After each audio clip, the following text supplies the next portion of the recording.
Hello, Prestige heads, and welcome to American Prestige. I'm Danny Bessner, here as always with my friend and comrade, Derek Davison, and we're very excited to welcome back to the podcast today, Thea Riofrancos. Thea is an associate professor of political science at Providence College and author of the recently released Extraction, The Frontiers of Green Capitalism. So, Thea, thanks for joining us once again. Thanks for having me back. So why don't we start with the book's central problem as you perceive of it? Because like a good Marxist, not to say you're a Marxist, I don't know, I assume you're thinking dialectically. So what are the tensions? What are the two theses that will need to be transcended so that we don't cook our planet? Why don't you start with that and we'll go from there? There is a central dilemma that animates the whole book, and then a bunch of subsidiary contradictions, we might say, that flow out of that. But the central issue that drew me to this topic is the contradiction between two desirable things. On the one hand, we need rapid, urgent, holistic climate action. And climate action is not just diplomacy. It's not just words. It's not just agreements or multilateral institutions, which are kind of going up in flames right now. It is actually concrete material deployment of technologies and infrastructures to completely transform the built environment to get to a zero emissions economy and society and stave off the absolutely worst and most catastrophic scenarios of global warming. So that's one thing we need to do and would be a desirable outcome. Another desirable thing is to protect local communities from the ravages of resource extraction, to conserve biodiversity, which is its own crisis related to the climate change, but also with independent drivers, to protect indigenous rights, to allow people to flourish in the places they live and the landscapes they live in and the livelihoods they currently enjoy. And that is also a set of desirable things that also addresses a bunch of social and ecological crises.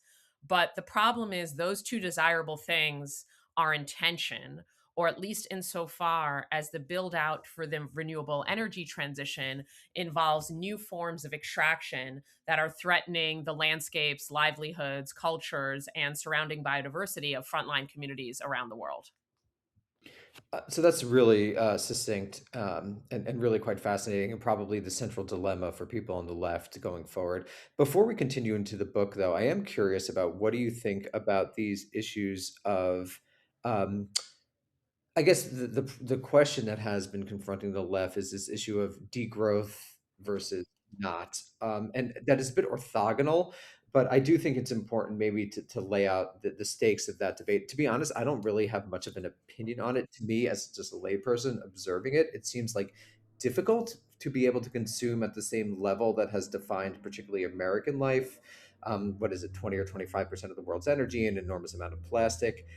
That seems not possible, and it also doesn't seem possible for other countries to consume at the same level of the bourgeoisie, which is what developmentalist politics in many areas of the world, if not all, want to do. But could you maybe lay out the stakes of that debate, because I think it's a good framing thing, because like what are we going for? I Is possible, and what should the left want, Derek? I thought this was a pro-abundance podcast, and I'm a Well, we're little definitely pro confused as to abundance. why you're bringing up degrowth. But I'm sorry. Go ahead. Derek Thompson unblocked me on Twitter. I mean, actually, I understand why he blocked me. I think I retweeted him like, this guy has three BAs. That's right, three BAs, and then he Uh, blocked me initially. why won't any of these people block me on Twitter? Jesus Christ. You're Okay, not sorry. you're not mean enough, Derek. You're not enough of an Yeah, you asshole. got to work on Uh, that. you got to work on that. We'll have class. Sorry, Thea, please. No problem. I mean, I think that there are a couple of different angles to kind of take up this question, but maybe one way to frame it a little bit differently and maybe even more meta than the degrowth versus like green growth or versus eco-modernist debate, which are themselves like pretty esoteric terms to a lot of people, including, educated leftists like yourself. What is exactly degrowth? What does it mean? What does the political movement look like? But I think if we kind of zoom out, there's a bigger question that the left has thought about quite a bit over the past decade at least, which is, can we get to a more climate safe, relatively sustainable, like ecologically rational society without overthrowing capitalism or without, dramatically upending the means of production and the kind of forms and habits of consumption that, let's say, at least those in the global north and those with some economic security are used to at this point? Or is there a way to green capitalism to address our urgent climate and ecological goals, but without, going through a kind of revolutionary process? So, that's one way to frame it. How compatible is capitalism with climate action? And I think, and that's a slightly different question than the degrowth one, perhaps. The degrowth question, just more properly understood, is, whether we should have an economic system, which could be capitalism. But honestly, we could even look back to like industrial forms of socialism and like socialist modernity, which were maybe not dramatically better on the front of like ecology, at least historically. But regardless, can we have industrial civilization without just like completely ruining the planet? Or do we need to think about economic and social systems that dramatically reduce the kind of material pressures on planetary boundaries, on sources of resources, natural resources that we take from the planet, on the kind of so-called sinks, like the places that we kind of dump, the waste of civilization? Like, what are the kind of limits to modernism, to kind of industrial civilization, whether capitalist or even another sort? So that is, another entry point that maybe comes more properly from like a degrowth position. But, maybe to take up the first way that I framed it, I think that what we can see right now is that capitalism, or at least a kind of mutated form of state capitalism, is completely able to deploy renewable energy technologies, to produce them, to have people consume them, to build out the infrastructures for them. That doesn't mean it's happening fast enough, it's happening holistically enough, but these things are occurring. Like solar panels do exist, lithium batteries do exist. People do buy electric vehicles. And so to me, it's less a question of whether capitalist firms can be induced by policy incentives and tax breaks and guidance from a kind of all-seeing state. I'm referring to China here, of course, but we could see versions of this elsewhere, to kind of produce this suite of technologies instead of that suite of technologies. That seems fine. And we've had many technological revolutions in capitalism. And in those moments, some firms, don't make the cut, others do. Usually the state is involved. There's historical precedent to some degree for expanding and creating novel forms of technology. What there's not so much historical precedent for is destroying value outside of the context of really war or huge economic depressions. And the reason I bring that up is that deploying renewable energy is only one side of the coin, and it's really the easier side in a way of really getting off of fossil capitalism. The other side of that coin, as discussed in many books by for example, Andreas Malm, is that we need to destroy the property, the assets, the actual economic value of fossil investments. Because if we just deploy the renewable and we don't deal with the fossil, then we have what many refer to as energy addition, or an all of the above transition, in which we continue to pollute the atmosphere with carbon, but at the margins, we're kind of substituting or adding in new renewable deployment to kind of maybe address new demand for electricity, but we're not destroying the existing power plants that are doing the polluting. And so capitalism, sure, Schumpeter talked about creative destruction. There are moments that through competition, capitalists might go out of business, might lose the value of their assets, but that's everyday kind of normal forms of competition. We're talking about the wholesale destruction of, billions, trillions of dollars in assets, when we also think about the financial investments in these, not just the kind of physical assets themselves. And that, I think, could happen under a very, very modified version of capitalism, with a lot more state involvement, with a lot more civil society mobilization, and with like really channeling the finance sector away from fossil investments and towards something else using regulations. I don't think that's impossible in a theoretical sense, but we could see why a deep tension exists in the idea that capitalism would destroy value at that scale. Whereas I think the new green, eco modern, kind of like the new tech stuff, I think that's easier to do, albeit you need a lot of state involvement to get it to happen nonetheless. So I'm gonna push back and say that I don't think it's possible that this could happen under any scenario in the current environment, because at the same time that we're supposed to be making a green transition, we're also now addicted, economically at least, to artificial intelligence and these massive energy, expansive energy demanding data centers that need to be built everywhere. Mm. And even as we're seeing countries, China taking the lead, but other countries, making the decision to build more solar, more wind, more renewable energy, there's also this pressure to add more energy instead of replacing the fossil fuels, to add more energy. And in some places, even like turning back to coal, which had been on the way out, in favor of natural gas for a while. It feels like we're going in both directions, right? Like we're expanding renewables on the one hand, but we're actually going backwards in the fossil fuel realm, to even Mhm. more heavily polluting inputs, partly because this is like we've just kind of hooked our wagons to this new industry that that requires so much energy to Mhm. function. Yeah, that's a great point, and I don't disagree, but let me bring up two counterpoints at least.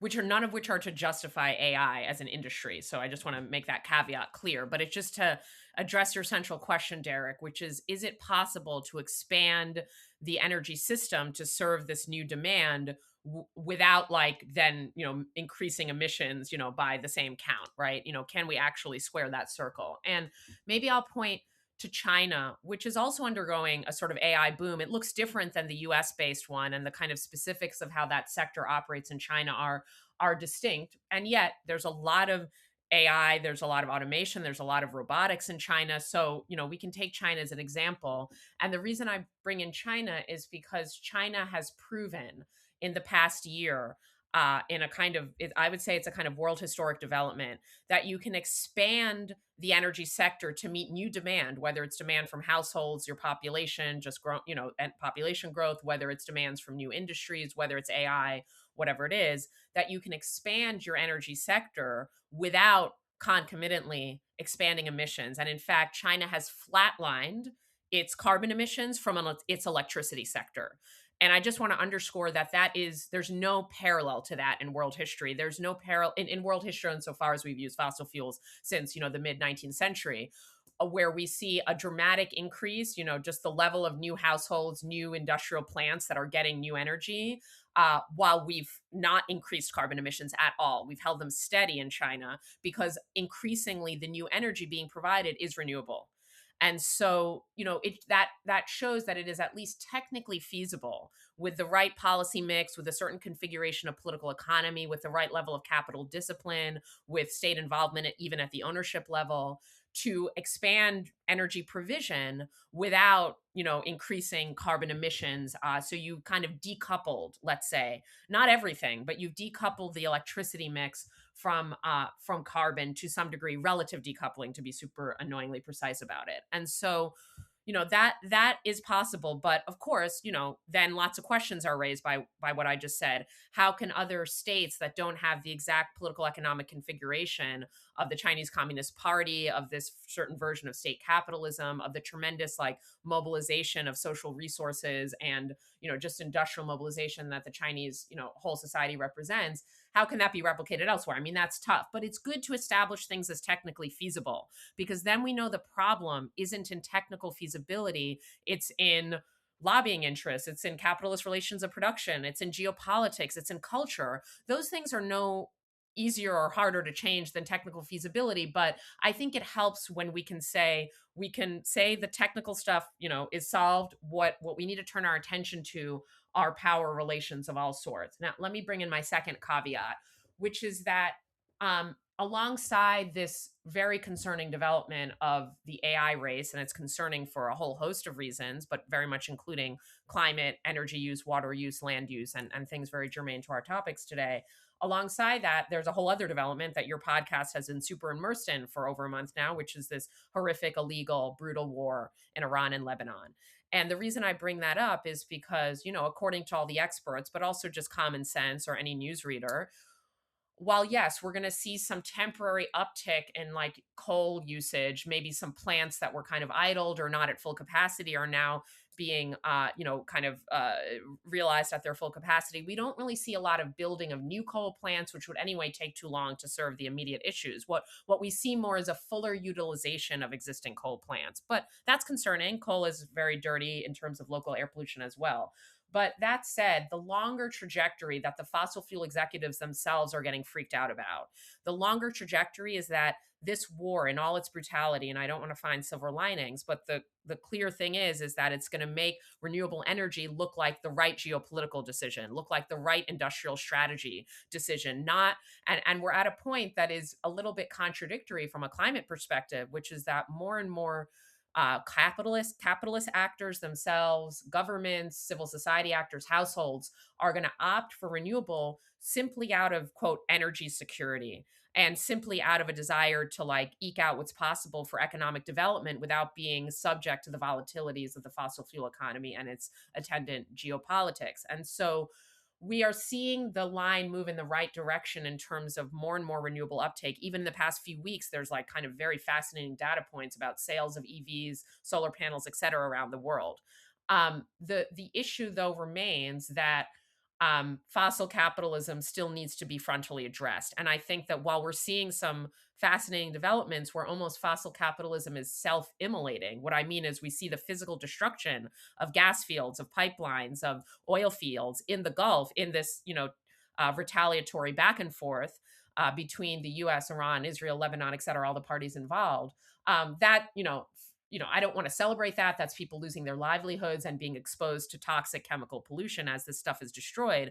But, that's at the margins. We need to think about at scale and intentionally and in a way that doesn't involve brutality and violence, how would we actually phase out these fossil fuel assets? That's what I see less progress towards, but I do see progress towards more and more countries opting for, a greener energy mix out of purely security interests.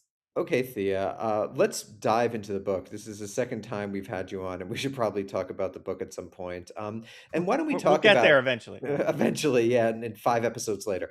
Why don't we talk about lithium batteries? Because as you talk about in the book, and as I understand it, these are going to be crucial to the green transition, and they highlight these tensions that you've been discussing.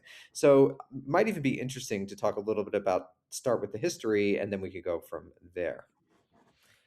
The history is has a lot of present resonance actually, which is interesting. And we were just talking about the current geopolitical scenario and what it portends for the energy transition. And there's a kind of parallel 1970s history that are the origin point of lithium batteries. And so lithium batteries were actually first, or let's say the process that invented lithium batteries has its origins in Exxon and in the 1970s and in the US. And that it might be unexpected to hear that an oil company was part of the process of inventing a non oil technology. But this was in the prior quote unquote energy crisis of the early 1970s, when a combination of factors from OPEC's negotiations with the Seven Sisters oil companies to a lot of nationalizations across global South oil producers kind of put upward pressure on the price of oil, leading to what many felt was a crisis and pain at the pump and a lot of kind of backlash at politicians in the West, in the US and Europe primarily.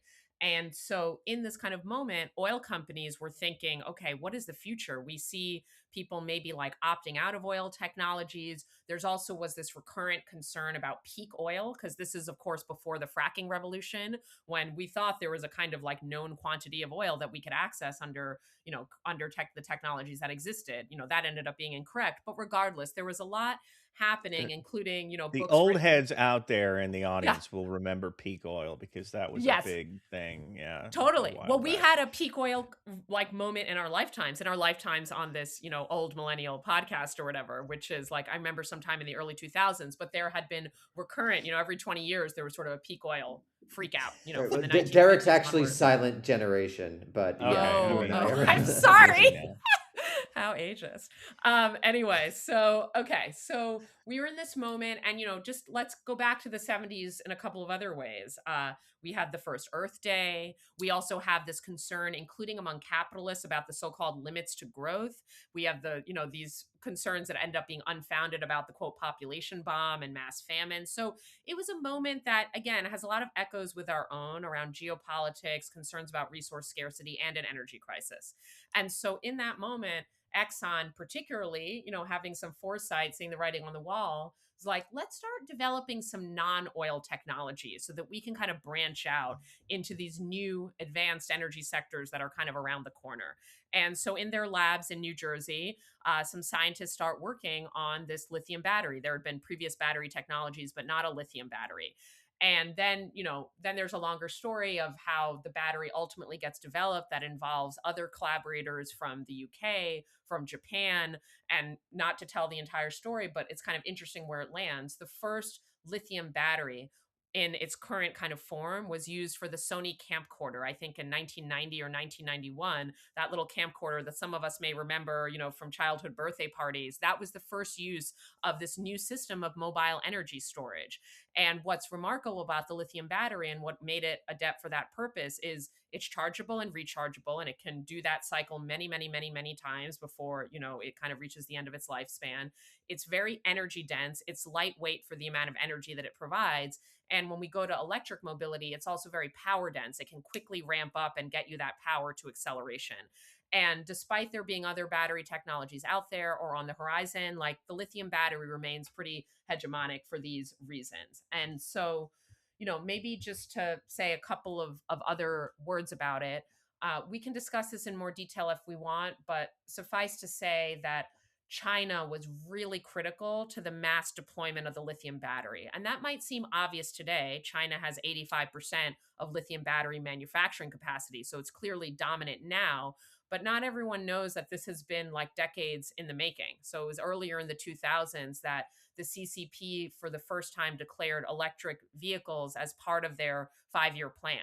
And that itself was the product of the Chinese government wanting to, first of all, find a niche in industrial development that wasn't already occupied by incumbent Western firms. So, firms, auto manufacturers in the US and Europe were really dominant among traditional vehicles. And the Chinese government wanted more regular vehicles, except, at the time they were just trying to build an auto sector, but they quickly realized like we're not going to be super competitive where there are already these really behemoth incumbent powers. We need like a new sector, a new niche. And at the same time, as listeners might be aware, there was this ongoing issue with really, really unhealthy levels of air pollution in Chinese cities and industrial hubs.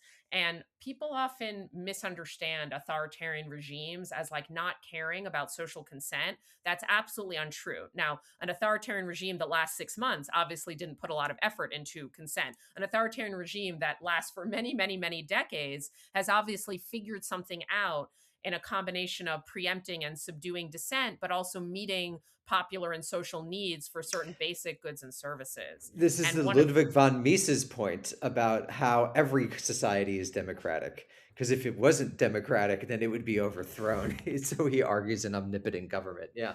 Yeah, yeah. I mean, there's Yeah. a, I don't want to ratify Mises too much, but there's a truth there, which is that No, hegemony for is not sure. an hegemony. The idea that you have what Gramsci defined as like a baseline voluntary social consent to the powers that be is not the exclusive domain of democracies at all. And in fact, there are tools available to authoritarian regimes that can manufacture that consent or produce it or receive it even more voluntarily, that aren't always available to democratic states. So we have to be a little bit more complex here. And so back to the China And this is very, story. Thea, very, very, very, very quickly. I think this is Yeah, interesting because then this raises questions about social guilt. Like, are we all guilty for living in the American empire? And there were lots of debates about this right after World War II, of course, with the relationship between the German people and the Nazi regime, right? right. Like, were the German people guilty? Were they responsible? So this is Yeah. actually a key point. It's orthogonal, but we never ever talk about it. So I No, just wanted to make it, that's please. fine. No, we can absolutely then think about what that means in terms of like individual or collective complicity for the other actions of said authoritarian regime. But here we're kind of thinking about the from seeing from the state, as the book title goes, like from the perspective of the state, how do you get a modicum of social stability to achieve then your other developmental or geopolitical goals, as in the case of China? And there was a big concern because there were protests against air pollution. And then there was latent discontent that maybe wasn't protest, but was creating enough instability. And then there's also just the literal human development costs of air pollution. Like the Chinese state is aware that air pollution kills people. And if you're trying to have a healthy workforce and an increasingly educated workforce, in these new sectors with R&D and all of that, you need people to be able to live and breathe clean air. And just as a little aside, since you've already gone a couple of tangents, I'm going to indulge in one, which is that, when I was learning the basics of what we call comparative politics, like sort of comparing different regime types, comparing different economic systems when I was in graduate school, I read about this issue of China and both things like air pollution or famines or other public health issues. And the kind of stated wisdom at the time was India and China. These are the countries to compare. They're the two big populous global south nations that are on some kind of development trajectory. And they're interesting to compare because one is a democracy and the other is authoritarian. And we can like sort of draw all sorts of conclusions from that. And the prediction was that, if anything, India would much more rapidly deal with its air pollution problem because it was subject to the pressures of democracy. Now you can look at the facts and see that China has just blown India away, not to make it into some weird nationalist competition, but like China has achieved reductions in air pollution that India is still grappling with that challenge really, really dramatically. And so all to say that the Chinese government was intent on reducing this air pollution problem, but they were also intent in industrializing and finding niches that they could exploit, given their resource endowments and given their workforce and given kind of the global market structures. And electric mobility ticked every single box.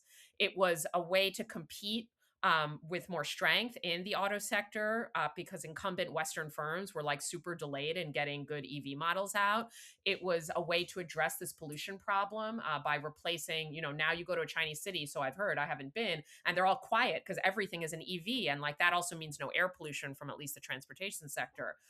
And then you also want a sector that has a lot of value add in the technical economic sense, that like has a lot of innovation possibilities, workforce upgrading, value chain upgrading, all these wonky terms. But they saw that very clearly, starting in the early 2000s. And so that leads to this mass deployment, mass production, mass deployment of lithium batteries, which is another world historic achievement because it dramatically lowers the unit cost of lithium batteries, now making electric vehicles in China, for example, like much cheaper than internal combustion engine vehicles are. So that's the kind of history of where the lithium battery came from, this weird story with like the 1970s oil crisis at its origins, but then like the more contemporary story of how they got produced at scale. And so, how does that help us think about what the green transition should be? And actually, Thea, even maybe before you answer that, want to talk a little Marxist theory for a second? Sure. How does this reframe notions of use and exchange value? So that is obviously this sort of key distinction that Marx makes very early on, and he's like, we're going to talk about exchange value, a little bit of use value, but it's really his theory is premised on really working through exchange value. Is there a new way that this helps us rethink value 2 centuries after Capital, or a little less than 2 centuries after Capital? That's a really interesting question that I haven't thought about before. So I'm going to go off the cuff. I mean, I think to start Let's with do the, it. yeah, to start with the use value. And Marx was really specific about use value in the sense that he didn't have some weird metaphysical transhistorical notion of what is useful to humans. Like today, Marx would probably say, yeah, like a smartphone has a use value because without a smartphone, like you can't achieve other things that might be helpful, like having a livelihood or communicating with people in long distance or whatever it is. That doesn't mean he would love Apple, but what my point is that he recognizes that what is useful, which all relates to the concrete material qualities of an object, are historically, culturally, and socially specific and change over time. And so it's not like he's looking at like a basket of essential goods, like, 19th century wool and like potatoes and like whatever they were was useful at that time. He understands that use is socially and culturally mediated. And that's helpful because today, it is supremely useful for a variety of reasons based on the purely tactile, qualitative, material qualities of these energy transition technologies to have more of them, to have access to them, right? Like a battery has certain directly useful functions. It can store energy, it can charge and recharge, it can provide energy when you need it, whenever you need it. It can provide mobile energy, so it can move along with a vehicle, whether that's an e-bus, an e-bike, an EV, whatever it is. And so it has all these qualities that are basically electrochemical, and then with its engineering design, that then create certain use cases, we might say, kind of useful things we can do with it. The problem is, to go to the exchange value, or I don't know if I want to say the problem, but the kind of interesting other way to look at this is like the economic value of the battery or the economic value of the solar panel. Which, if we want to be kind of stricter Marxists about it, we would locate that value, the sort of origins of that value, in the exploitation of labor, the extraction of surplus value from the worker. We could add in other elements of how we think value is created in an economic plane, but regardless, we can just be straightforward for now. And in a kind of epiphenomenal way, that's going to result in the price tag that we see. Price and value aren't exactly the same. We could get, again, very Marxologist about this, but that's a form of appearance of value, I think, is the way that Marx would put it himself. And so what the trick is that we need to intentionally, as a society, regardless of what our type of government is, like, push through an energy transition. Capitalists won't do this on their own for reasons we've already kind of discussed. Like, they're fine producing with whatever incumbent tech they're already producing. So if you want them to produce something new, even if on the other end of that they would profit and be happy with it, you often will need to use the state to kind of like force that transition a bit. But let's say you have that transition going and we start producing these things. There's a fundamental question as to whether capitalists are going to receive enough, high enough, and reliable enough profit for what they produce to keep producing the useful things that society has decided it needs to have clean energy and avert the worst case scenarios of climate crisis, or also now with the Iran war to have a more geopolitically secure energy source. And so if there is a mismatch, meaning if there's like very high levels of social utility and very clear use values of these technologies, but the price is not right. And I'm directly quoting from Brett Christopher's book that the price is wrong. If capitalists, for whatever set of market reasons and other kind of reasons of what the costs of production are, can't expect a reliable and high profit stream for those products, they will not produce them unless we deeply subsidize capitalists. Or if we had a different type of state arrangement, and China has elements of this, if we really discipline capitalists and require them and exercise capital control, meaning actually control the finance system so that finance is only allocated towards the goals that are decided upon by the polity. And so I'm not sure if this answers your question, but I think we do see right now a kind of tension between what would be socially useful on the one hand and what there's adequate kind of price signaling and profit margins around to incentivize capitalists for their own just self-interested, myopic, bottom line reasons to produce enough of this stuff. And I think that gap is where really the state comes in, and where maybe more forceful forms of industrial policy will also need to come in. So it seems to me like an actually existing reality, what we are in practice wanting is sort of like a wise dictator in the United States, or an FDR-like figure who's going to centralize executive power, but for the good. Is that what essentially we could hope for? Because that one of the things that I'm thinking through right now, I've been thinking through for a long time, is the power of the presidency, and it's just obviously too much. And so it's just far too much for I think we see where it goes wrong precisely with Trump. Um, but it seems like we're not going to all of a sudden have a series of Soviets that are able going to determine a wise industrial policy to discipline finance and industrial green capitalism, or industrializing green capitalism. So is that what we should go for? That we want like wise President AOC to do this by issuing 4,000 executive orders like FDR did in the 1930s. I mean, you and I and Derek, I presume, would likely want something more democratic than that, but that just seems basically impossible at this point. So, what are we actually I advocating don't. for? Like, As a member of the silent generation, I don't have enough time left to give a shit whether as a a 120 year democratic one. old. Yeah. Um, but like this to me is the big issue is that that's Yeah. what we're essentially hoping for, right? Because Yeah. again, your book, like a lot of my work, like a lot of work written by leftists, it's not like the solutions are so difficult to arrive at. You know, you do various types of things. You don't do this, you do that. It's a problem of implementation. So I would love to get your thoughts on that. Yeah, I think it's a really good question. Let me as always, I'm gonna agree with parts of it. I'm going to push back on parts of it. You asked, is it necessary to have a green dictator, to usher through a transition, especially, I think, in the context of the US, where we're so deeply soaked in fossil fuels in every way, shape, or form. Let's never forget that the US is the world's number one oil and gas producer, right? So it's not just like, oh, we're addicted to oil and we're like importing all this oil. It's like we're a net exporter of oil. We're like a major player in the oil and gas world.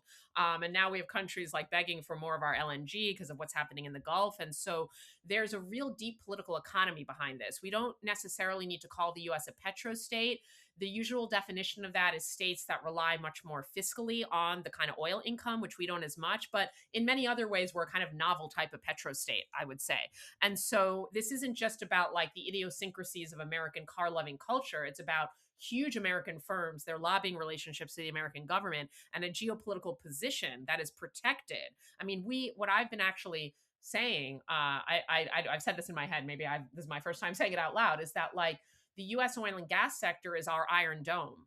What I mean by that is it's a strategic asset. Like just like Israel has this Iron Dome that protects it from the consequences of its own actions, the U.S.'s like Iron Dome of oil and gas production means that we can do all these things in the world that disrupt fossil fuel and energy supplies for other people, but we are protected from those consequences. And so it's hard to imagine the kind of rapid transition we need here without some major breaks, some major upending of these power relationships. But the place I want to push back a little bit is that it depends like who are the subjects being ruled by this dictator in this imaginary, because I don't think it is or would be unpopular on the part of many ordinary American voters from kind of like left to center, broadly speaking. You can even poll Republicans in certain ways that like can get their support for like, yeah, local clean energy sounds good to me. Like, I don't think that there's a major impediment,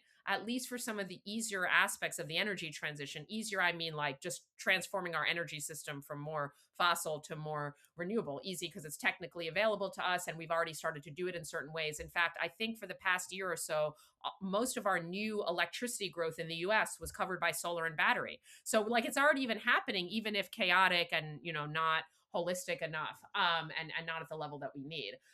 So I don't necessarily think we'd need a dictator to like win some modicum of popular support for a cleaner energy mix, for example.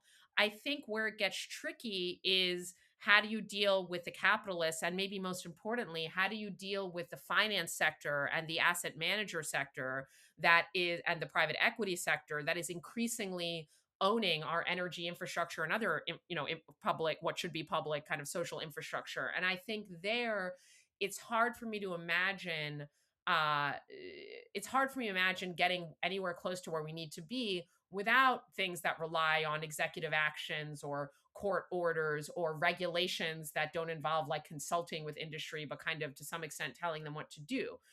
The question is like how would capital respond to that, and then what type of situation of class conflict would we be in? But I do not think we need to presume that a dictatorship is necessary because this would be so unpopular. I think the dictatorship type thing, or kind of the strong arm of a developmental type state, comes in because of capital discipline more than I think actually, at least right now, like extreme levels of social discipline that would be necessary. So you talk about resistance primarily on lithium frontiers, but what would resistance in the United States look like if, like, I mean, I'm just thinking through foreign policy. Like, very few people supported the Iran war. There's no mechanism for change. But what would it be here, or do you envision? I'm not using this facetiously, but like the equivalent of a bunch of Soviets somehow becoming influential. I guess, like, what would be the mechanism of popular transformation? Yeah, there I mean it's a hard question because we're, despite some optimistic news here and there, which I'm happy to talk about, we are at a like historically relatively low level of popular or working class organization. And I think that like that is indisputable. That doesn't need to make us nihilistic or cynical, and nor should it kind of like take our attention away from where there are bright spots, which we should investigate and understand. Like, how did Zoran win? How did Katie Wilson win? How did this tenant union win? How did this labor contract, this tough labor fight or battle, get resolved? Like, there are a lot of places where people are rising up and organizing and getting agitated, and there's like a whole kind of wave, it seems, of left-wing insurgent political campaigns, which are very important. As someone that believes that the left does need to enter the state, I think it's great that we have left wing folks running, strong primary campaigns for Congress and Senate. So, and those people in many cases have working class and or labor, support. And so there's not nothing happening, but the deeper difficulty is not so much how do we build popular support for a green energy transition. I don't want to downplay that challenge, and I can speak to it in a moment, but I think there's a kind of like more foundational issue, which is just how do we get people to stop bowling alone? How do we get like a denser social fabric built? How do we reduce social alienation? How do we get people organized in their homes, their workplaces, their educational institutions, in the institutional settings in which they have some leverage due to being members or workers or consumers or whatever it is? And so that's just, organizing 101. And Polly is not news to anyone on this call, but I think that the more organized the left is, kind of, not to say that directly redounds to like immediate climate action, but it's basically good for whatever we need to do. Like, if we have stronger labor movements with more leftists like in positions of power in those movements, whether rank and file or staff organizers, those are people we can talk to and ask, okay, how do you want to decarbonize your industry? How do you want to benefit from that? These are conversations that have happened in a number of unions, but we need that at scale, right? Or if we're talking to folks that are renters and are worried about housing insecurity, how can we build a housing movement where the new housing is green and affordable, right? And so, to me, like the kind of fortunes of the climate left are tied to the fortunes of the left, and that itself is tied to working really concertedly on rebuilding the capacity for popular mobilization, which feels bleak, but I will say that people are mad. Like, people are not happy. Like, there is not that a lot of social consent for the current status quo. That is a great starting point. And maybe to just bring in, since we talked about AI, of course there's all of these local battles over data centers, and we can debate, okay, what's the bigger vision here? But I personally think it's cool to see people rising up and protesting these physical instantiations of our tech overlord class. And I think the connection to the tech oligarchy, whether people's ideology is clearly formed, is like part of the reason that those protests are happening. And then, just to take it back full circle to where you started the question, we also in the US, this is a more maybe marginal phenomena because there's not so many new mines being opened in the US, but where new mines are being pushed by the government or corporations, we do see protests and we do see people with environmental and social consciousness. And sometimes those are places that otherwise protest is not that common or obvious, right? When I'm thinking back to some of the research I did in Nevada, and it was surprising to people there that like these movements were really forming and taking hold. And so, I think that when people are directly confronted with these threats to their land, their livelihood, their energy, their water, and in which that feels connected to some larger inequality or injustice, people are getting organized. It's just that we need to think about the basics of kind of popular capacity, at the same time that we think about like the kind of green edges of that. So Thea, let's talk a little bit about the global south, and you could take this in any direction you would want, but obviously the Iran war has affected supply chains. There's this longer question of the tension between developmentalism, however defined differently elsewhere, and a green energy transition. But what is the state of play now, and what should people be looking to in the coming years? I think to be a proper materialist, as has been like a theme in our conversation about analyzing this. We have to think about the whole world. We have to get outside of the US a little bit and think about where is the future of the world system? Like, where are we seeing population growth and like new young people getting new jobs or like kind of looking ahead to their futures? Where do we have the largest consumer markets looking towards the future? Like, these are the places where of course we want to ensure that as much as possible the kind of greener option is chosen, whether it's how people are getting to work, whether it's what's powering the industries that they're working in. And a lot of that just sheer economic growth is going to happen outside of the US, just and primarily obviously in the China, but also in Africa and Latin America and the rest of the global south. And so we might ask, like, what are the prospects for climate action and economic development to like go together rather than be opposed? And of course, the reason that those two things have been in tension for, in prior years or decades is that for a long time coal was like the cheapest and most reliable way to get not just your industrial process growing, but also your just basic energy system and electricity provision. And that was very concerning. Of course, there was a historic justice in global south countries saying, that's what you all did, Great Britain, the US, like Europe. That's, we're going to recapitulate your path to development because that's the only one out there, is this coal fueled industrialization.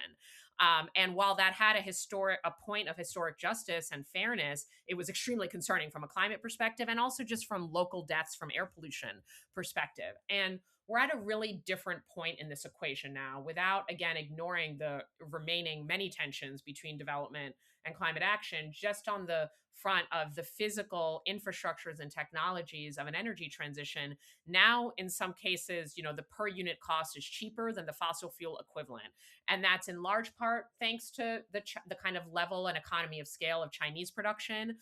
What just, a few months ago, everyone was complaining still about dumping and overcapacity and all this extra Chinese solar panels. And now what looked like dumping looks like a great critical reserve for the global economy, because now those solar panels are going to lots of places in South Asia and Southeast Asia and Africa and elsewhere, where otherwise their energy would be simply cut off because of this crisis in the Gulf. And so, we definitely have, I think, a different equation where it is cheaper, more affordable, more reliable, and in some cases more immediately accessible to go with the solar option versus the volatile oil, gas, and coal option. And so that is good for kind of green development, we might say.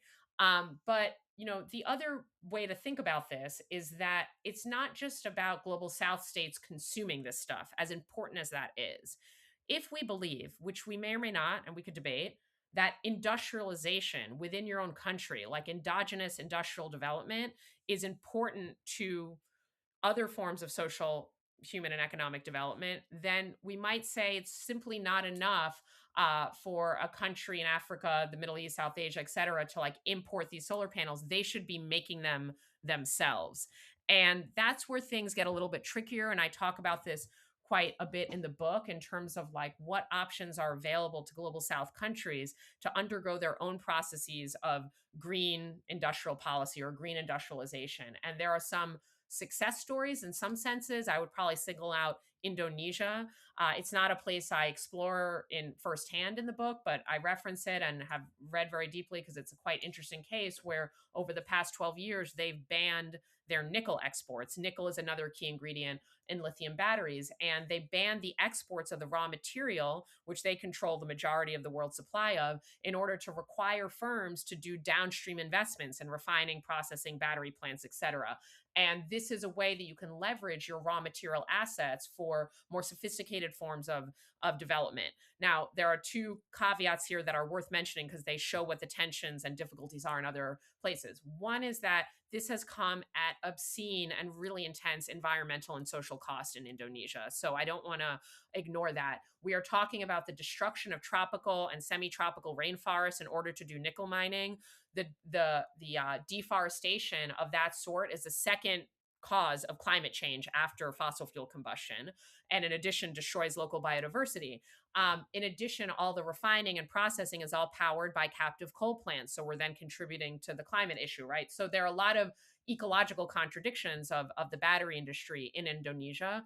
But the second thing is that it's hard for global south producers of some of the other minerals, whether it's copper or lithium, just to take two, to copy this playbook because those markets are more fragmented and every individual country has less leverage. They can't, if Chile were to say, global markets, you can't have our lithium unless you all set up shop here and produce batteries with it, then they just go to Argentina or they'd go to Zimbabwe, they'd go to Canada. There's lots of other places to get lithium. And so that dynamic of do you have enough leverage to force capital to do what you want really varies market by market. And then I guess the last thing I'll say to bring us full circle with the war is that while the war is helping, I think, to propel more interest in renewable energy technologies, and all evidence points in that direction, it's also inaugurating in much of the world a stagflation crisis, which is really not auspicious for the types of loans and finance that global south countries need to deploy all this stuff, for their ability just to maintain people's basic livelihoods, let alone like undergo more dramatic,